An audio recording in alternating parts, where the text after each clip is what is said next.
Juste parlons quand même un instant encore des retraites. Il y a une intersyndicale qui va être reçue lundi par la Première ministre. Sur quoi ils vont discuter, en réalité, monsieur l'ancien secrétaire d'État? Oui. Bon, Olivier Véran... Pas des retraites, on est bien d'accord? Bien sûr que si, ils vont vouloir discuter des retraites, les partenaires sociaux. Donc, et je pense qu'ils vont... je ne crois pas que la Première ministre ferme la porte à cette discussion. Ça ne veut pas dire que le fait d'entendre, d'écouter, ça ne veut pas dire qu'elle va acquiescer. Non, mais je ne vois pas... plus au gouvernement. Juste de façon... Oui, mais c'est pour ça que je vous réponds très tranquillement. Je pense qu'elle aurait, en tout cas, tout intérêt, et c'est ce qu'a dit Olivier Véran, si j'ai bien compris, à laisser les syndicats venir avec leur sujet, puisque on leur dit c'est sujet ouvert, il n'y a pas de sujet libre. Bon, donc et eux ils disent nous ce qu'on veut c'est discuter des 64 ans. Voilà. Donc je pense que ça serait quand même, à mon avis, une grande difficulté, y compris médiatique pour la Première ministre, si elle se retrouvait avec sur le perron de Matignon une intersyndicale réunie qui dit nous on est resté 10 minutes parce qu'on est ressorti puisque on ne peut pas discuter du sujet qui nous paraît le plus important. Donc il y aura des discussions autour de ça. Je ne crois pas que le gouvernement va bouger sa ligne, très franchement. C'est pas ce que j'ai compris en tous les cas dans les derniers échanges que j'ai pu avoir. Mais au final, je pense que les partenaires sociaux veulent et vont arriver à remettre ce sujet-là sur la table.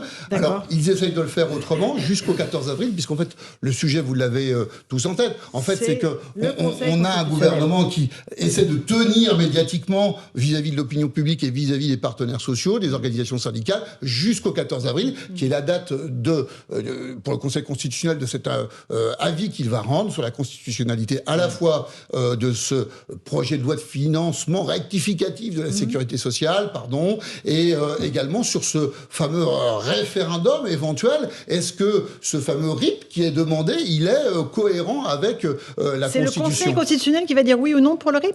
Il va dire si oui ou non le RIP est conforme, en tous les cas si la proposition de RIP est conforme. D'accord, assez intéressant. Alors juste le RIP, juste Eric, une seconde. Je voudrais juste qu'on s'arrête sur le RIP et après on revient à la CGT. Référendum d'initiative populaire. Il faut d'abord un certain nombre de signatures de parlementaires, je crois que c'est fait.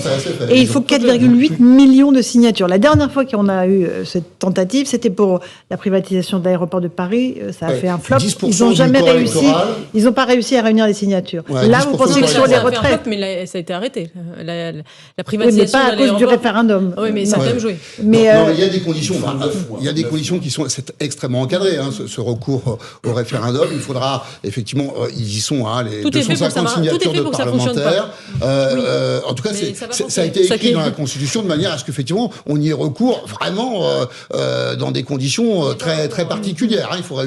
Il faut effectivement cocher toutes les cases. Et donc, 10% du corps électoral, presque 5 millions, on va dire. Voilà. Oui. C'est intéressant ce RIP, parce que justement, moi je trouve ça très intéressant, c'est qu'on a conçu, le RIP a été conçu par Nicolas Sarkozy après avoir enterré, quand on a enterré le référendum de 2005 au nom à la Constitution européenne, on s'est dit finalement il faudrait inventer un nouveau système pour donner l'impression que les gens participent plus à la vie politique du pays, tout en faisant attention parce qu'on ne veut pas non plus transformer en Suisse. Donc on a inventé ce système de RIP qui en fait est fait pour ne pas être utilisé parce qu'à chaque fois il faut des conditions et des obstacles tellement importants que personne n'a réussi à l'utiliser depuis. Et là peut-être que ça va fonctionner, mais je trouve que ça fait partie du problème démocratique qu'il y a dans notre pays, c'est-à-dire qu'on s'est un peu moqué des gens. On leur a dit on va vous donner un référendum d'initiative populaire, mais tout en faisant en sorte que cet outil soit inutilisable. Donc on vous donne une épée en caoutchouc en gros, et je trouve que ça fait partie à mon avis du malaise qui traverse notre pays. Et le président doit la valider ou pas? La démocratie.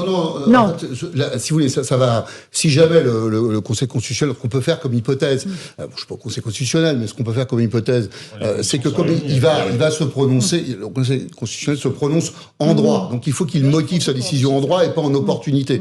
Il n'apprécie pas, on va dire, le contexte politique et social. Il apprécie, est-ce que ça correspond à la norme suprême qui est la Constitution. Donc voilà, ce qu'on peut faire comme hypothèse, c'est qu'effectivement, il risque de considérer notamment les dispositions qui sont d'ailleurs très légères, sur les seniors comme des cavaliers budgétaires,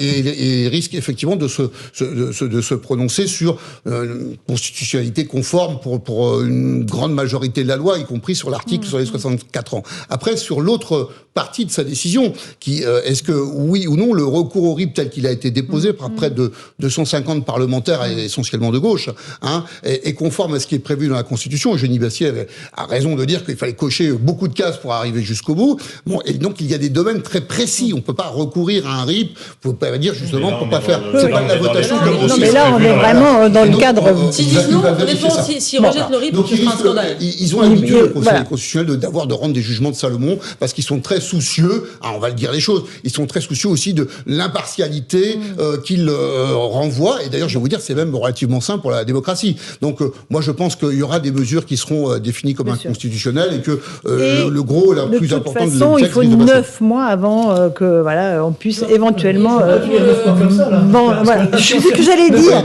Comment on tient là ? Comment on tient ? Mais c'est que toi, Thierry, après, je repasse la parole. On tape sur du marketing finalement. On se dit voilà, il faut tenir jusqu'au 14 avril. Après peut-être 9 mois.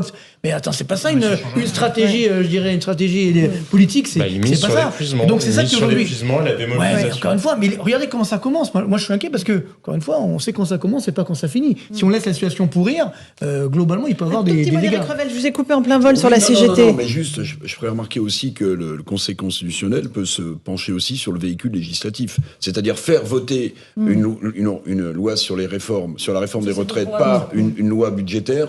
C'est, paraît-il, d'après les constitutionnalistes, critiquable. Mais la question que je vais vous poser... Rapido. J'avais une certaine expérience du dialogue social. Donc, il y a cette réunion autour de la Première ministre. Le fait que Philippe Martinez n'y sera pas, puisqu'il va être remplacé, que son congrès se tient en ce moment, est-ce que c'est un avantage pour vous ? Est-ce qu'on peut craindre que quelqu'un à la CGT succède à un Martinez plus durement? C'est pas un avantage, Éric Revel, vous avez raison. Vous avez raison de dire, c'est une difficulté pour la Première ministre là, parce qu'elle ne peut pas réunir des interlocuteurs qui sont à la tête de mouvements et qui tiennent entre guillemets leurs troupes. Donc effectivement, il vaut beaucoup mieux pour elle, il aurait beaucoup mieux valu pour elle avoir. D'ailleurs, le sujet, on va pas en débattre là, Laurence, mais j'ai bien compris. Mais le sujet effectivement de ce congrès de la CGT, avec le fait que d'ailleurs le bilan de Philippe Martinez n'ait pas été approuvé pour une part, c'est quand même un vrai sujet. Et effectivement, que va devenir la CGT ? Moi, on a effectivement trouvé, on peut le dire, que Philippe Martinez, sur cette intersyndicale, avait, je crois, repositionné la CGT. Il a été, je ne crois, pas suivi par sa base. Absolument. Et effectivement, le congrès, le résultat, c'est là, Éric Revel. C'est vendredi. Vendredi. Donc, on aura le nom du nouveau ou de la nouvelle secrétaire générale de la CGT. Voilà, c'est ce que nous suivrons évidemment sur nos antennes.